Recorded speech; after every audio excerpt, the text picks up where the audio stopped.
This is what happens to current in a normal conducting wire. But imagine using superconducting wires. It don't be as painful as this. Superconductors are any material which below critical temperature provide zero resistance to the current passing through them. But the only catch is these critical temperatures of materials are very low and they're yet to be found at room temperature. At temperatures above the critical temperature, these metal atoms are vibrating in air position. So when an electron goes through the lattice, it collides with these vibrating metal atoms and loses energy. This is called resistance, and this energy is recuperated as heat energy. At temperatures below the critical temperature, the metal atoms are said to be frozen in the lattice, and hence these metal atoms are not vibrating, and an electron can go through the lattice without colliding with any of the metal atoms. There is no energy loss during the transmission of the electron. It is concluded that the conductor gives zero resistance at temperatures below the critical temperature.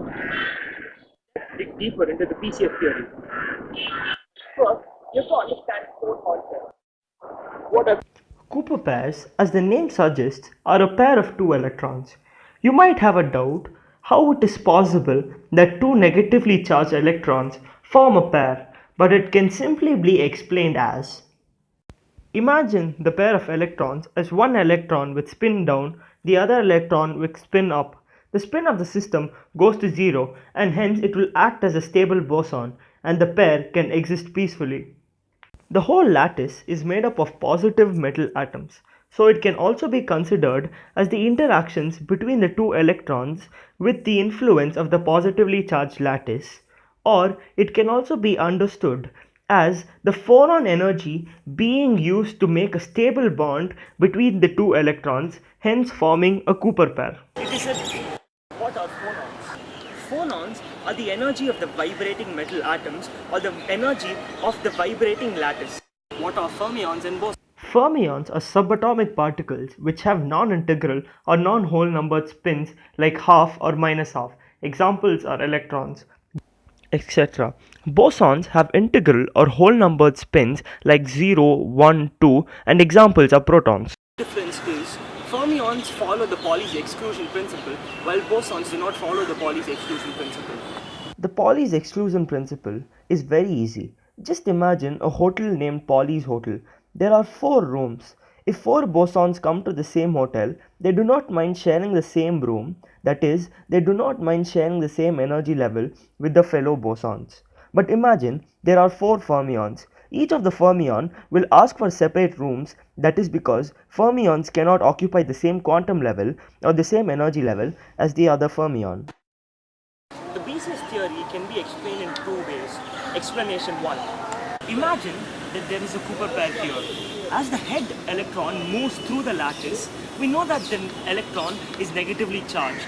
These two positive charged ions get attracted towards the moving electron. But as we know, the lattice is spring-like, so these two go back to their initial positions. But they go back so quickly that they leave a positive cloud over here. So this negatively charged electron is attracted towards the positive cloud and this continues. Explanation 2.